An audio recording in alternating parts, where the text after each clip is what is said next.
The rain had begun just as the car crested the hill, turning the dirt path to the Hart estate into a trail of mud and memory. Evelyn Hart hadn't seen the place in nearly 12 years, not since her mother had stood on the porch steps and told her, with that voice as cold as marble, "Don't come back until you have something to show for yourself." Now the woman was dead, and Evelyn had been summoned like a reluctant heir to a kingdom she never asked for.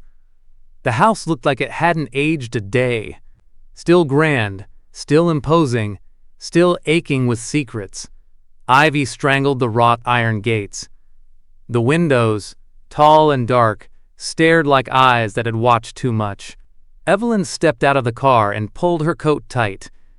The rain seemed to hit harder here. Inside, the sitting room was preserved like a shrine, dust-free, sunless, and silent. A single lamp burned by the fireplace. Evelyn stood near the door, her arms crossed tightly, as the family attorney, Mr. Renshaw, shuffled papers at a long oak table that had hosted decades of tension. "Thank you for coming, Miss Hart," he said with a nod that barely masked his discomfort. "We're only waiting for one more party," Evelyn blinked. "One more?" The door opened behind her. She turned and saw him. The man who entered was no older than 30, tall, with dark eyes that scanned the room like he'd seen it before. He moved with quiet confidence, a subtle grace that immediately set Evelyn on edge. He didn't look at her, yet, but walked straight to the chair opposite the attorney. "Mr. Caleb Ross," Renshaw said, "here on behalf of himself." Evelyn felt something cold slide down her spine. "Who?" she asked sharply. Caleb looked up then, meeting her gaze for the first time. His smile was calm. Too calm. "I'm a friend of the deceased," he said gently. "Or so I've been told." Before Evelyn could press further, Renshaw began. The reading was brief. Brutal. "To Caleb Ross, I leave the entirety of my estate, including the house, its contents, and financial assets held in trust." Silence. Evelyn thought she hadn't heard right. Her lips parted, but no sound came.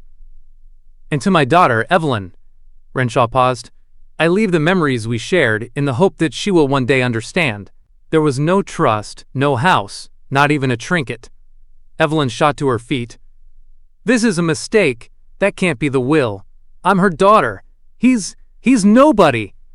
Renshaw didn't flinch. "This is the will. Signed, notarized, and sealed a month before her passing." Caleb remained seated, his expression unreadable. "Who are you?" Evelyn demanded. Why would she leave everything to a stranger? Finally, he looked up, truly looked at her, and said with unsettling calm, "Hello again, Evie." Her blood turned to ice. That name hadn't been spoken aloud in years. It had been Margot's name for her. Intimate. Personal. A name whispered only in bedtime stories and lullabies. Only Margot ever called her that. The house creaked with old breath, as if aware that Evelyn had returned and wasn't welcome. Dust hung in the air like suspended time, stirred only by her cautious steps through the corridors of her childhood. Every hallway she passed through bore ghosts, unspoken arguments, cold silences, the absence of embraces that should have been offered. She wandered without direction, driven by something less than logic and more than curiosity. Rage still simmered under her skin from the reading. How dare her mother give everything to him? Caleb Ross, whoever he truly was, had disappeared after the will was read, as if he belonged here more than she did. In Margot's studio, the air still smelled faintly of turpentine and linseed oil. The paintbrushes were arranged with care along a brass tray, their tips hardened mid-stroke. An easel stood by the window, draped with a canvas cloth like a corpse under a shroud. Evelyn tugged the cloth down. What she saw made her stomach twist. It was a large family portrait, one she remembered posing for. She must have been 12. Her mother had made her wear a stiff velvet dress, and the whole ordeal had ended in an argument Evelyn couldn't even recall the cause of. But the faces in the painting were all too familiar. Hers. Margot's. Even a faded sketch of her father. But there, in the shadows near the back, stood someone else. A young boy. Older than she had been in the painting. Standing partly turned away. His face was more shadow than detail, but the resemblance was undeniable. Caleb. Evelyn stepped back, Her heart pounded. That was impossible. Trembling, she checked the lower corner of the painting. A signature curled in Margot's precise, elegant hand. M. Hart, 1998. 17 years ago. Caleb would have been barely a teenager, if he even existed in their lives then. Evelyn turned away, breath shallow. Her gaze swept the room, suddenly looking for something, anything, to ground her. On the far wall, she noticed a thin seam in the plaster behind a rack of blank canvases. Subtle, almost invisible, but vertical and unnatural. She pulled the rack aside. A narrow wooden door, painted over long ago, was set flush against the wall. It bore no knob, just a faint groove where a handle might once have been. Evelyn pressed her hand to it. Nothing. She stepped back and scanned the wall again. That's when she saw it. A latch hidden beneath the edge of a mounted frame. With a click, the door creaked open. Inside, darkness. A narrow staircase descended into blackness, the air stale and untouched. She reached for her phone and flicked on the flashlight. Dust danced in the beam like ash. This wasn't just a storage space. This was a room someone had wanted hidden. And from the way the latch had rusted shut, no one had entered it in years. The next morning broke with pale light and a silence that felt deliberately placed, like the house itself was holding its breath. Evelyn had hardly slept. Her mind looped through images she couldn't unsee. Caleb's face in a painting from her childhood, and the hidden staircase that led into nothing but shadow. She hadn't ventured down, yet.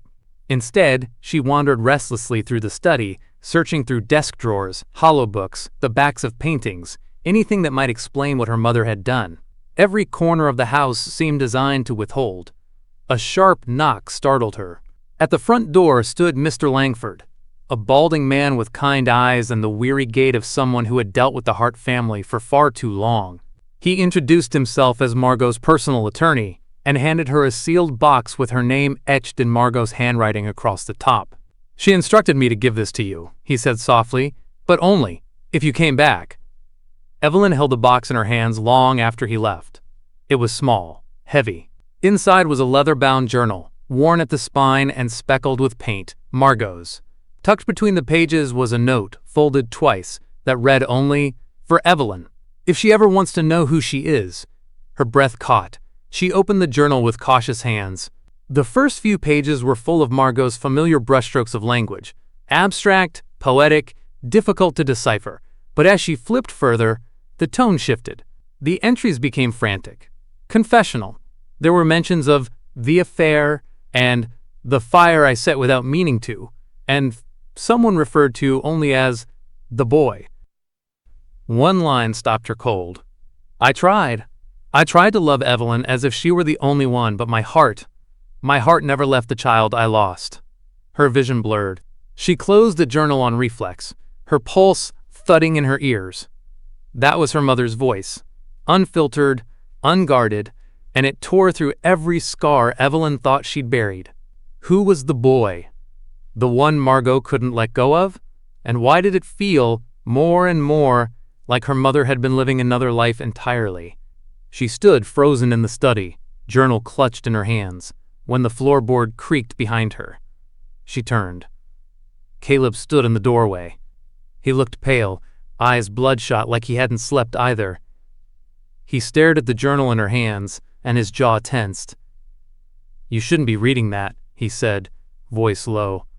Evelyn didn't move. "Why not?" He stepped into the room slowly, gaze flicking to the box, the folded note, the journal. "Because it'll tell you things you won't come back from." She swallowed hard. "You seem to know a lot about my mother." Caleb looked at her, not with arrogance, but something else, something haunted. "I know just enough to wish I didn't." Caleb sat across from her in the drawing room, his elbows resting on his knees, his hands clasped together tightly, like someone bracing for a confession he'd rehearsed 100 times and still wasn't sure he should speak aloud. The journal lay closed on the table between them. Neither of them touched it now. "I need you to understand," Caleb said quietly. "I didn't come here for money. Or property. Or revenge." Evelyn stared at him, arms folded. "Then why are you here?" He hesitated. The room seemed to narrow, with the weight of what he was about to say. "I think," he began, exhaling sharply, "I think Margot Hart was my mother." Evelyn felt her stomach flip. "No," she said flatly. "That's not possible." Caleb didn't argue. He simply reached into his coat pocket and pulled out a photocopy of an old document, yellowed at the edges, the ink fading. It was a birth certificate issued in another name, Jonah Callahan. Under the mother field was a name Evelyn didn't recognize. "I was adopted when I was 2. Before that, I was in foster care. But the records, they're fractured. A fire destroyed most of them when the orphanage went up in flames in 1995. He looked at her, eyes dark. But there were fragments. One of them listed a private intake form, signed in the name of Margot H. Evelyn blinked slowly. The name hit her like a whisper from the past. "I tracked the signature to this house," Caleb continued. "And when I finally saw a photo of your mother, it was like looking through a veil I didn't know existed. I felt it, like part of me had been walking toward this place my entire life." Evelyn rose from her chair, heart hammering. No, this is insane. You don't just show up in someone's life with a half-burned birth certificate and say their mother was yours too." "I didn't want to believe it either," he said softly. She turned away, pacing to the window. Outside, storm clouds coiled over the distant hills. "Even if she signed something," Evelyn said, her voice shaking, "that doesn't make you her son. It could have been a mistake, a clerical error." "I thought that too," Caleb said. He reached into his other pocket, hesitated, and placed something carefully on the table beside the journal, a DNA test kit. "She and I, we matched. Partial markers. Not enough to prove I was her biological child, but enough to suggest a close familial connection. Enough to make it impossible to walk away." Evelyn stared at the small box. It felt radioactive. "Take the test," Caleb said, almost pleading. "Run it yourself. If I'm wrong, I'll leave. But if I'm not—" He trailed off. "If you're not," Evelyn said bitterly, "then what? You're my brother?" He didn't answer. Later that night, Evelyn sat alone in her childhood bedroom, the DNA swab still sealed in her hand. Her thoughts spiraled, memories reshuffled. She remembered Margot looking out the window sometimes with an expression Evelyn had never understood, grief that didn't belong to her, or maybe love that had been misplaced. If this was true, then she wasn't the only child Margot had loved, and maybe not even the one she loved most. The rain had finally ceased, leaving behind a heavy, wet silence that clung to the trees surrounding the estate. Inside the dimly lit study, Evelyn sifted through a stack of old letters and faded photographs she had found, hidden in a locked drawer beneath Margot's desk. Each one felt like a breadcrumb, leading deeper into a maze she hadn't known she was trapped in. One letter caught her breath. The paper was yellowed and fragile, but the words scrawled in hurried ink were unmistakable. It was from a man named Jonathan Hart. The man Evelyn had always been told died in a car accident years ago. But this letter spoke of secrets, regret, and a name she didn't recognize. Lillian Ross. Lillian. Evelyn's mind raced. That was Caleb's mother's name. Her father, the man she believed was gone forever, might still be alive. Or worse. He might have vanished to protect a secret so dangerous it could unravel the entire Hart legacy. Evelyn clutched the letter, her hands trembling. She thought she knew her family.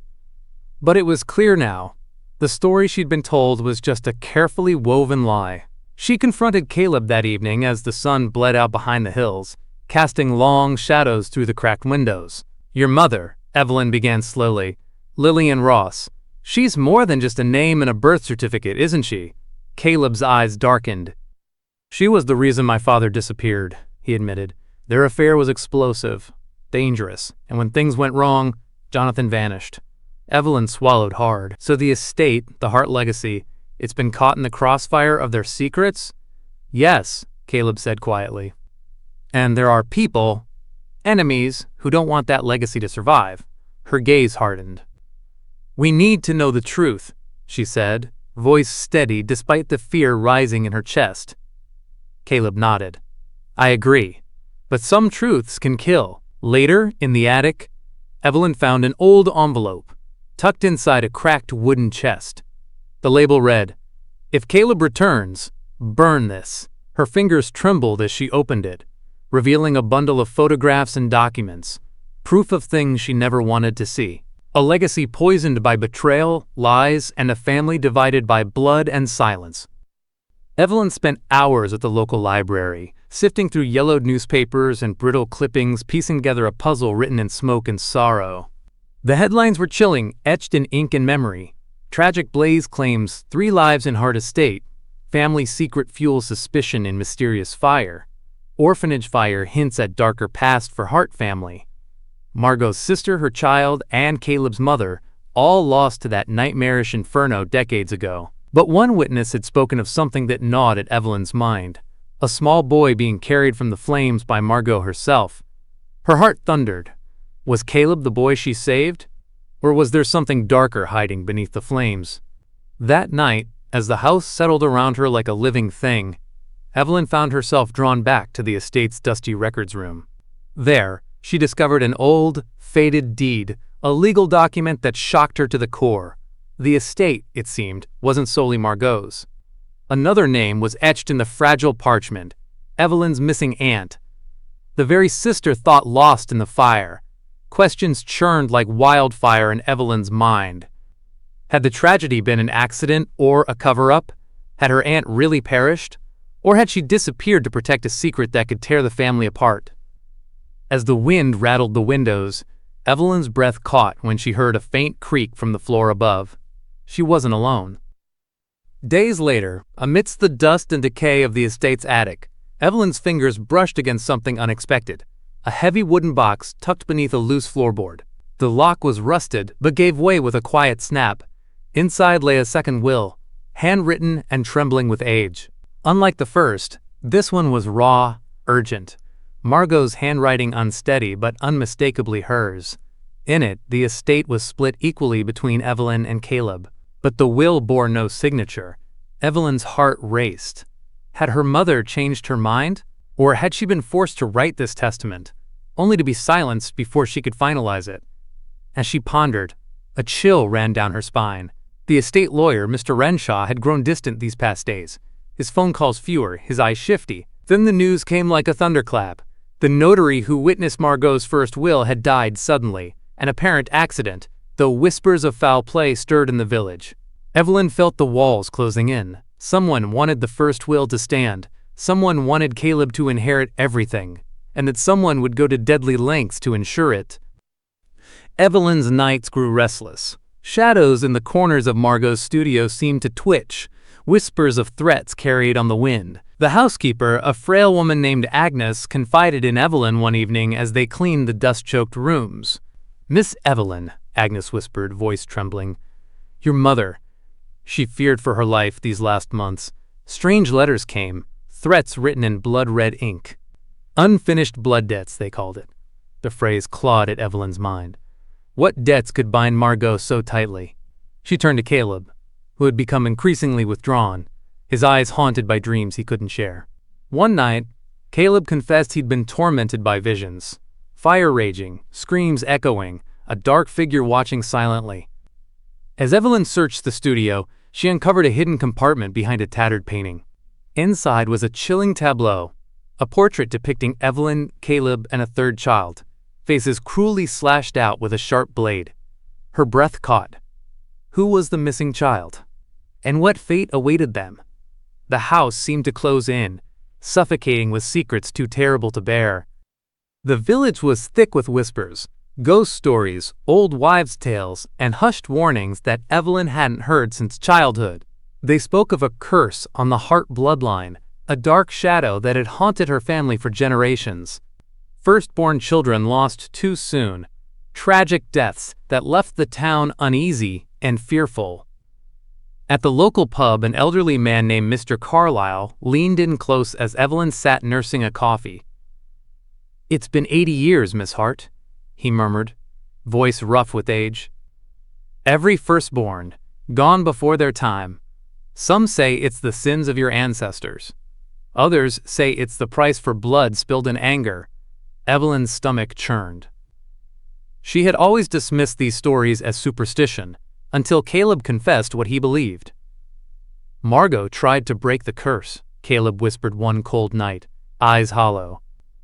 "By giving up you. She thought it would save you both, but maybe, she sacrificed you instead. Evelyn recoiled from the thought. How far had her mother gone? What dark pacts had been made to protect this family? Driven by desperation, Evelyn climbed to the attic and stumbled upon a leather-bound book, its cover stained crimson. The title read, The Hart Pact. Her hands trembled as she opened the pages, revealing ancient rituals, blood oaths, and warnings scrawled in frantic script. The curse was real, and it was coming for her.